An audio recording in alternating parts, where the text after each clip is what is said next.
Bismillahirrahmanirrahim. Assalamualaikum warahmatullahi wabarakatuh. Yang saya hormati Ibu Profesor Dr. Kartini MPD selaku dosen pengampu mata kuliah Landasan Pendidikan Sains serta teman-teman sekalian. Perkenalkan, saya Adis Vidya Septiani dengan NIM 24811110013. Pada kesempatan kali ini, izinkan saya memaparkan materi tentang sumber-sumber dan metodologi pencarian ilmu pengetahuan dalam pendidikan sains. Materi ini akan membahas tentang hakikat ilmu pengetahuan, metode-metode pencarian ilmu pengetahuan, serta pandangan modern yang memengaruhi perkembangan ilmu pengetahuan. Semoga apa yang saya sampaikan dapat memberikan gambaran yang jelas bagi kita semua.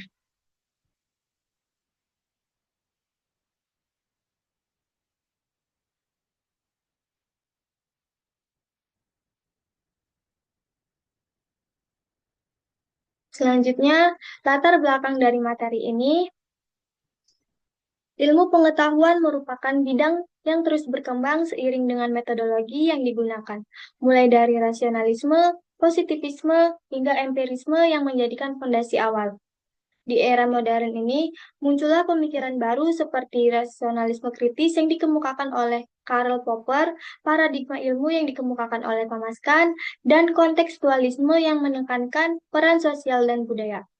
Kembangan ini menunjukkan bahwa ilmu tidak hanya berdiri pada objektivitas, tetapi juga dipengaruhi konteks historis dan sosial.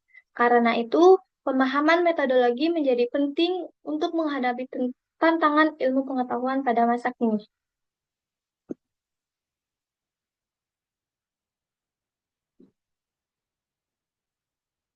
Selanjutnya itu rumusan masalah. Satu, apa pengertian ilmu pengetahuan dan sains? Dua, bagaimana hakikat dan sumber-sumber ilmu pengetahuan? Tiga, bagaimana metode pencarian ilmu pengetahuan dan sains? Yang keempat, bagaimana pandangan modern menjelaskan perkembangan ilmu pengetahuan? Serta tujuannya yaitu satu untuk menjelaskan pengertian ilmu pengetahuan dan sains, dua untuk menguraikan hakikat serta sumber-sumber ilmu pengetahuan, tiga untuk mendeskripsikan metode pencarian ilmu pengetahuan dan sains. Yang keempat, untuk menganalisis pandangan modern mengenai perkembangan ilmu pengetahuan. Selanjutnya, pengertian ilmu pengetahuan dan sains. Kalau kita lihat, ilmu berasal dari bahasa Arab, yaitu alama yang berarti pengetahuan. Sementara secara istilah, sains dari Latin, yaitu scientia, yang bermakna mengetahui. Secara umum, ilmu dipahami sebagai pengetahuan sistematis yang diperoleh melalui metode ilmiah untuk menjelaskan fenomena alam. Menurut Kamus Besar Bahasa Indonesia, menegaskan ilmu sebagai pengetahuan yang terstruktur dengan metode khusus, bukan sekedar kumpulan fakta, tetapi hasil penelitian yang logis dan sistematis. Menurut Mulyadi Kartanegara, ilmu adalah organized knowledge yang cakupannya lebih luas dari sains, karena hanya terbatas pada bidang fisik, tetapi juga mencakup aspek non-fisik dan metafisik. Kemudian, beberapa ahli memiliki pandangan yang berbeda tentang apa itu ilmu. Misalnya, eh, menurut Muhammad Hatta, beliau mengatakan ilmu merupakan pengetahuan yang tersusun secara sistematis mengenai hubungan sebab akibat dalam kelompok permasalahan yang memiliki sifat sejenis, baik ditinjau dari tampilan yang luar maupun dari struktur dalamnya. Selanjutnya itu menurut Rappel, Ross, dan Ernest van den Haag, eh, ilmu harus memiliki sifat empiris, rasional, bersifat umum, serta tersusun secara sistematik, di mana keempat ciri tersebut harus ada bersamaan. Selanjutnya menurut Karel Persol, beliau mengatakan ilmu adalah gambaran atau uraian yang menyeluruh dan logis mengenai pengalaman-pengalaman nyata yang disampaikan dengan menggunakan bahasa yang mudah dipahami. Selanjutnya itu menurut Aslay Montagu. Menurut beliau, ilmu adalah pengetahuan yang dibangun secara sistematis dan diperoleh melalui proses observasi, pengkajian, serta eksperimen yang dengan tujuan untuk memahami prinsip-prinsip dasar dari suatu objek kajian. Kemudian menurut Harsojo, ilmu itu merupakan kumpulan pengetahuan yang telah disusun secara sistematik yang digunakan sebagai pendekatan untuk memahami dunia yang nyata empiris, yaitu dunia yang terikat oleh ruang dan waktu serta dapat diamati dengan panca indera manusia. Kemudian menurut eh, Alvan Nassef, yaitu beliau eh, mengatakan ilmu sebagai pengetahuan manusia mengenai alam, masyarakat, dan pemikiran. Ilmu tersebut merampaskan kenyataan melalui konsep-konsep, kategori, serta hukum-hukum dan kebenaran diuji melalui pengamatan.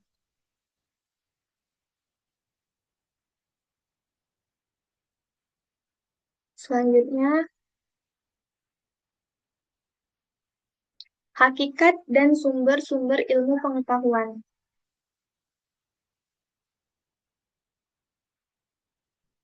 Yang pertama itu hakikat ilmu pengetahuan. eh, Hakikat ilmu pengetahuan. Ilmu pengetahuan itu berbeda dengan pengetahuan biasa karena diperoleh melalui metode ilmiah. Maka dari itu, hakikat ilmu pengetahuan memiliki tiga aliran besar dalam menjelaskan hakikat ilmu. Yang pertama itu adalah idealisme. Menurut aliran idealisme, pengetahuan itu dianggap sebagai proses mental yang subjektif, yang artinya apa yang diketahui manusia hanyalah gambaran pikiran, sehingga belum tentu sesuai dengan kenyataan di luar dirinya. Yang kedua itu aliran empirisme. Aliran empirisme berpendapat bahwa sumber pengetahuan berasal dari pengalaman indera dengan tokohnya David Hume yang menekankan bahwa semua ide manusia itu berawal dari sensasi. Dengan kata lain, pengalaman menjadi ukuran utama untuk menentukan kebenarannya. Yang ketiga, aliran positivisme. Positivisme melihat pengetahuan hanya sah jika didasarkan pada fakta yang dapat diobservasi.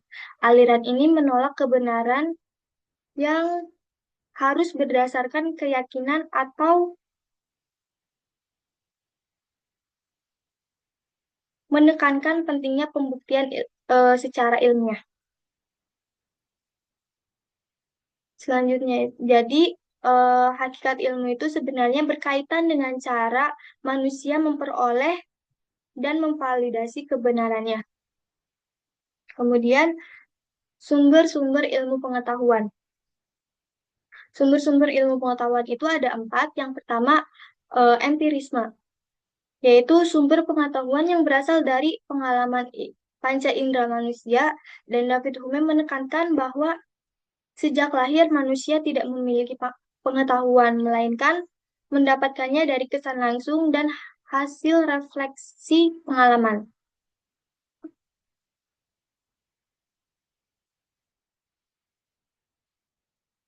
Selanjutnya itu yang kedua itu rasionalisme.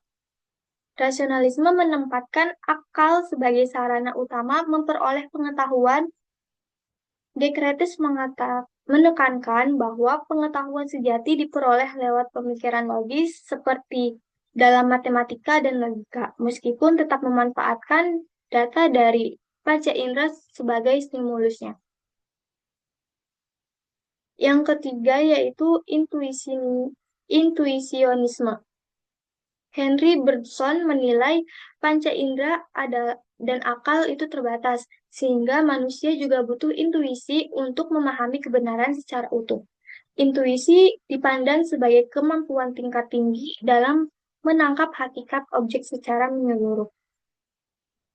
Yang terakhir eh, adalah wahyu. Wahyu adalah sumber pengetahuan tertinggi yang berasal dari Tuhan melalui para nabi. Wahyu memberikan kebenaran yang mutlak dan menjadi paduan hidup termasuk dalam pengembangan ilmu dan pengetahuan.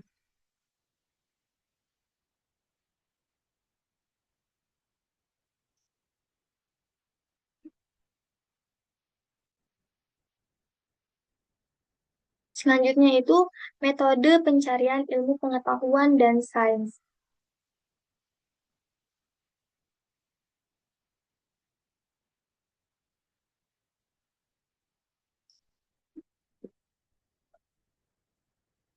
Terdapat 5 metode ilmu pencarian ilmu pengetahuan dan sains, yaitu yang pertama metode empirisme. Metode empirisme itu ilmu yang diperoleh melalui pengalaman indera. Johann Locke menggambarkan pikiran manusia saat lahir serta kertas kosong yang diisi pengalaman. Semua pengetahuan itu berasal dari apa yang ditangkap panca indera. Yang kedua, metode rasionalisme. Metode ini diperoleh melalui akal budi. René Descartes menegaskan bahwa kebenaran ditemukan lewat cahaya akal, meskipun pengalaman indera tetap menjadi pemicu pencarian. Yang ketiga itu metode fenomenalisme. Pengetahuan ini terbatas pada gejala yang bisa dirasakan. Ken menjelaskan bahwa manusia tidak mengetahui hakikat benda secara langsung, hanya fenomena yang muncul dalam kesadaran.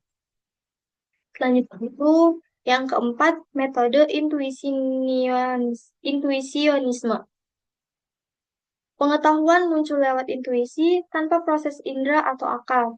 Namun hasilnya harus tetap diuji kembali dengan pengalaman dan pemikiran logis agar lebih dan dapat dipercaya. Yang terakhir yaitu metode ilmiah.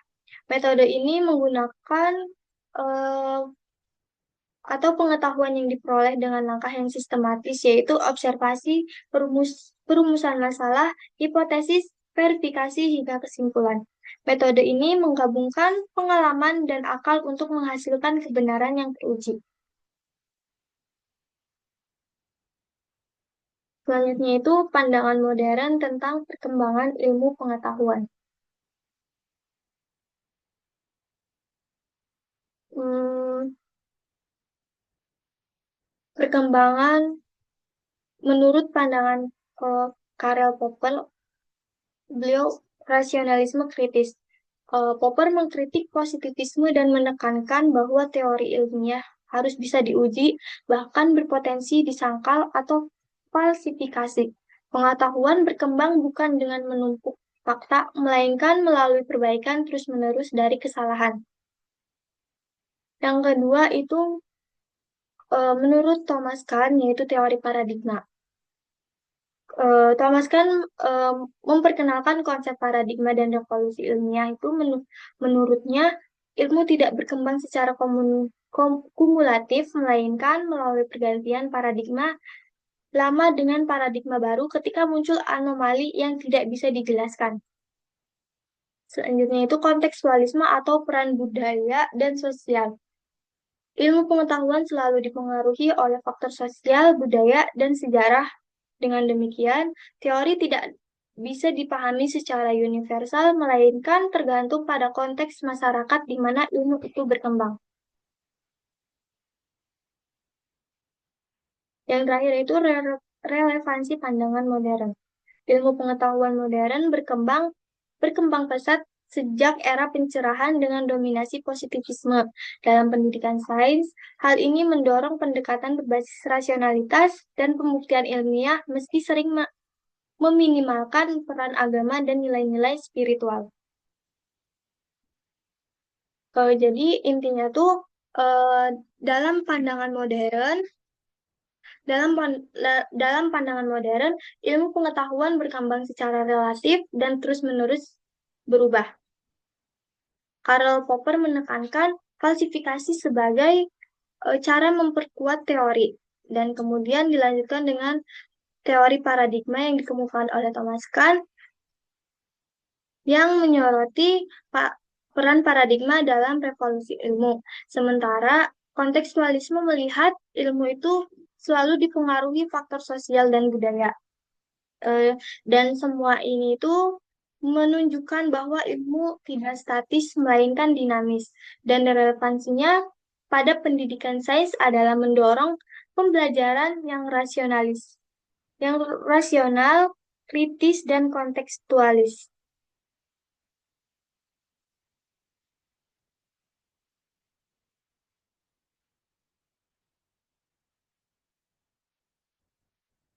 Dan terakhir, jadi kesimpulan dari materi materi hari ini itu ilmu pengetahuan berbeda dari pengetahuan biasa karena diperoleh melalui metode ilmiah yang sistematis, rasional, serta dapat diuji kebenarannya. Hakikat ilmu dijelaskan oleh berbagai aliran seperti idealisme, empirisme, dan positivisme yang menekankan sudut pandang berbeda tentang sumber pengetahuan. Metode pencarian ilmu juga beragam, mulai dari empirisme, rasionalisme, fenomenalisme, intuisionisme, hingga metode ilmiah yang paling lengkap. Pandangan modern seperti rasionalisme kritis dari Karl Popper, teori paradigma Thomas Kuhn, dan kontekstualisme menegaskan bahwa ilmu pengetahuan bersifat dinamis, berkembang melalui kritik, pergantian paradigma, serta dipengaruhi kondisi sosial dan budaya. Oleh karena itu, dalam pendidikan sains, penting bagi kita untuk mengembangkan cara berpikir kritis, rasional, dan kontekstual agar ilmu benar-benar bermanfaat bagi kehidupan manusia.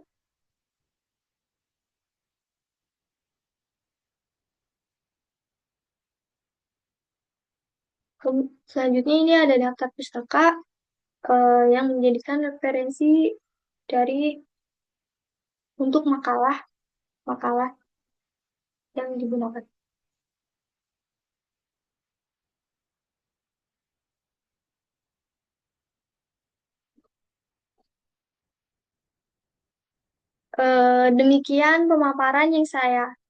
Demikian pemaparan yang dapat saya sampaikan mengenai sumber-sumber dan metodologi pencarian ilmu pengetahuan dalam pendidikan sains. Intinya, ilmu pengetahuan dalam pendidikan intinya ilmu pengetahuan itu berbeda dari pengetahuan biasa karena harus melalui metode ilmiah dan perkembangannya selalu dipengaruhi oleh kritik paradigma baru serta kondisi sosial budaya. Maka dari itu, saya mohon maaf apabila ada kekurangan dalam menyampaikan materi kali ini. Terima kasih atas perhatian Ibu dosen dan teman-teman semua. Wassalamualaikum warahmatullahi wabarakatuh.